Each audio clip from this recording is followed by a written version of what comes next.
Hey all, Leah Klett here with the Christian Post, and I'm so excited today because I am joined by five-time Grammy-nominated singer-songwriter Matthew West.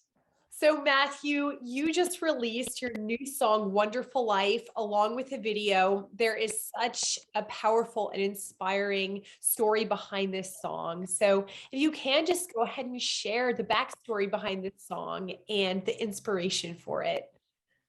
Yeah, so the last several years, I've been writing songs and collecting stories from people from all around the country and all around the world. And they share their stories with me. And a lot of these stories have inspired songs, whether it's a story of Jordan, who battled drug addiction and got kicked out of college. He was an All-American athlete, and just his life radically was transformed when he went to a Christian recovery program. He inspired my song "Hello, My Name Is," or Renee, a single mother whose daughter was killed in a drunk driving accident, and the guy who was sentenced to prison.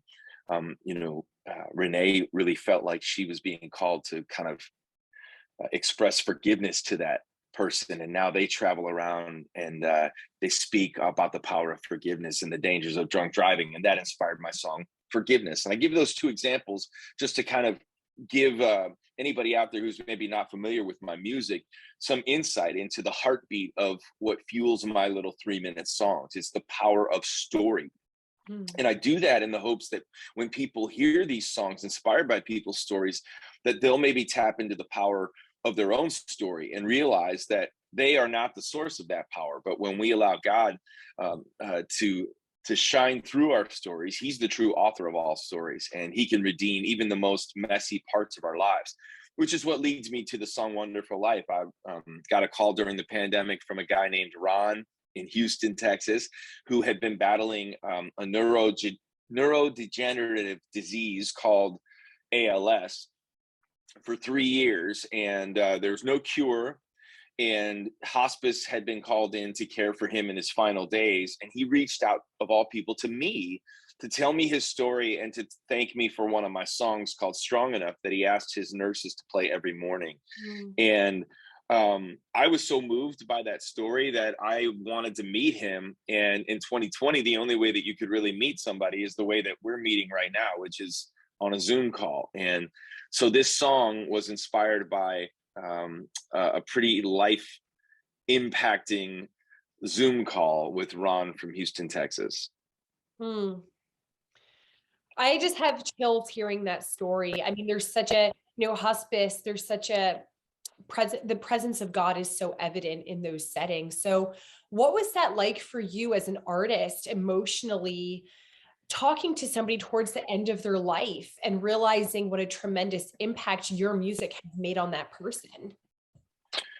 Well, I think that the thing that struck me the most was that I was preparing for this Zoom call with Ron, knowing that like he would have nurses around him and he was in his final days. Like, and I felt the weight of that, and I was like, I'm getting on this call, and I hope I can be an encouragement to this guy in his final days.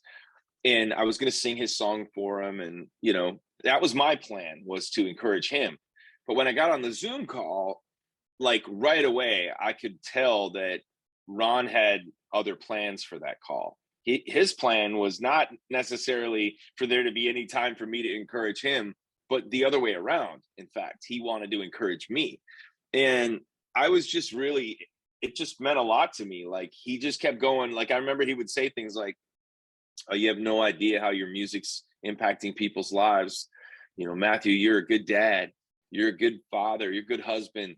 Keep putting God first in your life. Your best songs are ahead of you." He would say things like that to me. It was like he was spurring me on, like cheering me on in my race. And um, I don't know. I didn't expect that, and it really impacted me in a big way. And I kept thinking, like, because Ron didn't know that at that particular time, to be honest with you, I was pretty depressed. I was pretty discouraged. Our tour buses were parked, and I had the weight. I just felt like I had the weight of the world on my shoulders, like so many people did in those days in 2020 and during the height of the pandemic. And Ron had no way of knowing that, and yet he saw past his own battle with ALS and like lifted me up in the middle of mine. And that impacted me in a big way. That's incredible. Now you have a long history in Christian music. You know, I grew up listening to you. Some of my earliest memories are listening to Matthew West songs, which I love. When did it sort of shift for you where you were like, I want to tell other people's stories. I want to tell the stories of my fans. Well, that shifted for me when I went through a difficult season in my own story. I had been told by doctors in Nashville that I needed to have surgery on my throat, and really thought that my career was over. They told me there was a good chance that my singing voice would never be the same again. And I remember after that surgery, I had to just wait in silence and hope and pray that my voice was healing properly. Mm. And I called it my season of silence because I had a whiteboard and a marker, and that's how I communicated with my family around the house. And it was a really low season for me. But I remember thinking, I did a lot of praying and a lot of thinking during that time. And there was something about my own voice being taken away that prompted the idea of how God might, if he gives me my voice back, how could I use my voice to be a voice for others? Wow. And that's where the idea came from. So out of the own, like I call them broken chapters. Like all of our stories have broken chapters in them. But the message of hope that we have in Christ is that they don't have to stay broken. Well, I was in the middle of a broken chapter, physical brokenness. My voice was broken and I needed my voice and it wasn't there for me, but God was there for me. And I just felt like that season began to shape this idea. Matter of fact, the first thought I had was, what if my album cover on my next album, what if I wrote an entire album of songs inspired by people's stories? But then what if the cover was just a mirror? And when they lifted it up, they would just see their own face. And I thought that was a cool idea, but somebody at my record label didn't like the idea, so we didn't do it. But the heartbeat of that was still intact. Like when you hear these songs, they're inspired by you, your stories. And that was several years ago now. And now to this day, it's kind of just woven into the fabric and of my creative process now. It's just part of what I do. I observe the stories of people's lives, and I write songs about my story too, right? I kind of say it's like my story, your story, our story. You know what I mean? So Wonderful Life is obviously the story of Ron. A few weeks after I had that Zoom call with him, his family messaged me to say that he had passed away. And I realized then that I was going to be sitting down to write this song that told the world his story. Yeah, it's just amazing. Now, you also have a book coming out later this year called The God Who Stays. Just incredible to see how you're using your experience to inspire others and remind them that God is there regardless of what they're going through. So, what Yeah. can readers expect from this book? Well, you can expect stories like Ron's to be filling the pages of the book. I mean, the book, writing books has been a really powerful way for me to unpack these powerful stories on a deeper level than just the confines of a 3-minute song. Because when you're writing songs, you've got to get your story across and you got to make it rhyme. And it's got to have a catchy melody, and you have 3 minutes to do it. But a lot of times I get to the end of a songwriting experience and I think, man, there's so much more of a devotional takeaway here from this story. And so I've asked the Lord just to show me how to unpack that on a deeper level. And this whole book is just filled with one powerful story after the other. And each story is a powerful reminder that he really is the God who keeps his promises. And when he promises never to leave us, never to forsake us, when he promises that he's close to the brokenhearted and saves those who are crushed in spirit, when he promises in Romans that nothing can separate us from the love of God, these are not just empty words. These are promises, and promises that he fulfills day in and day out in our lives. And so this book was really, in a way, it was a returning to the basics of my faith understanding in an age of separation and distance where we hide behind our phones, and even during times where we were hiding behind masks and told that we couldn't see people that we want to see or go to places we want to go to, that powerful reminder that I wasn't alone then and I'm not alone now is a reminder that I think some people need to hear right now. And that's what made me ultimately sit down and write The God Who Stays. Wow, I love that. Now, you are so clearly doing what you are called to do, which is really neat to see.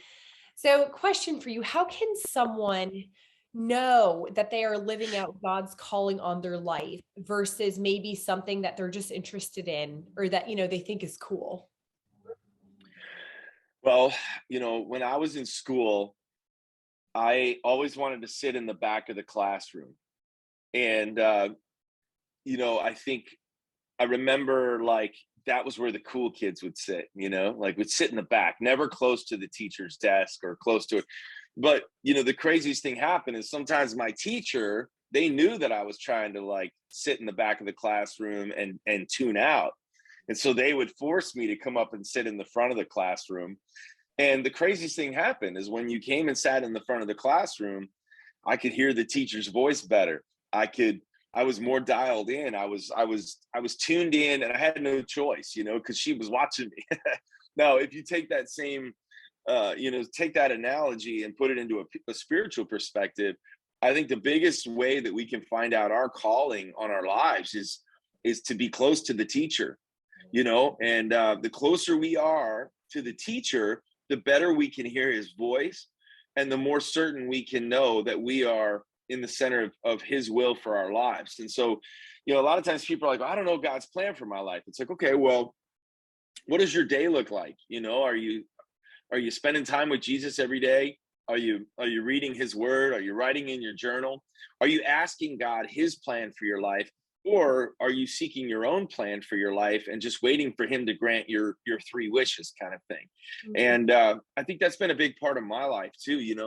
A lot of times I think I'm guilty of, I seek my will for my life, but then I want God's stamp of approval on it. And that's not what God calls us to. He calls us to a life of surrender to his will. And I always say that, like, when God calls you to something, it doesn't matter how inconvenient it is, doesn't matter how um, off the beaten path from how you thought your life should go it looks to be, doesn't matter how scary it is, that when your answer to God's calling your life is yes, it might take you to some crazy places that you never expected, but it will always be the most fulfilling that your life will ever be.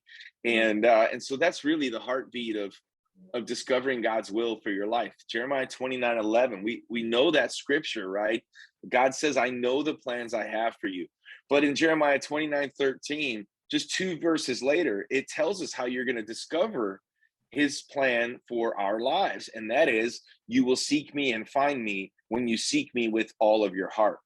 So in one verse, he's saying, my child, I've got an awesome plan for you. Plans to prosper and not to harm you. If you only knew what I have planned for you, is what God's saying in that scripture.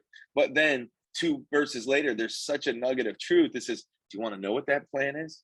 You will find it when you seek me with all your heart. Not when you seek money, not when you seek the career, not when you seek the degree, not when you seek the platform with the stage and the lights, but when you seek him with all your heart. And I'm preaching to myself right now, because that's a daily struggle where I have to die to myself and my own desires and say, God, what do you want from me today? Where do you want me to go today? Because wherever you want me to go, that's where I want to go, because where that is where the most fulfilling life is. Oh man, that's such a good answer. That is so good. Now, Matt, you've been in the Christian music industry for a long time, and of course, it's changed and shifted over the years. What is your hope for the future of Christian music? Wow, that's a good question. I think my hope is that I still have a future in it. No, um, when people start telling me they grew up listening to my music, I go, uh-oh. But at the same time, I went to see Garth Brooks perform the other night, and I'm like, I grew up listening to Garth Brooks, and I brought my kids to the show, and they're now fans of Garth Brooks. So I and not that he's a Christian singer, but uh, I love Christian music, and I gotta tell you, I am so encouraged by. I kind of have two careers, and one career is as a songwriter behind the scenes. So we've talked mostly about me writing songs for my records and telling people stories, but I have this other career, and I write a lot of songs with other artists in Christian music, both established artists like Casting Crowns, and then newer artists.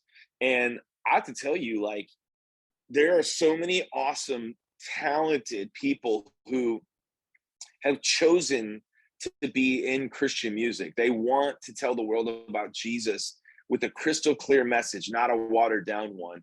And I really feel like that's what gets me excited about the future of Christian music. Just seeing this young, world class talent come in and say, you know what, we could go to pop music, but we want to sing about Jesus. And so I really feel like the future of Christian music is in good hands.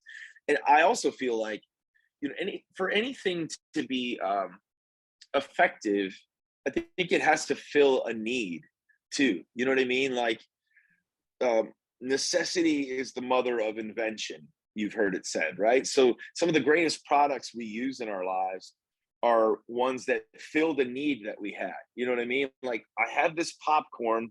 If only I had a way to heat it up in 3 minutes.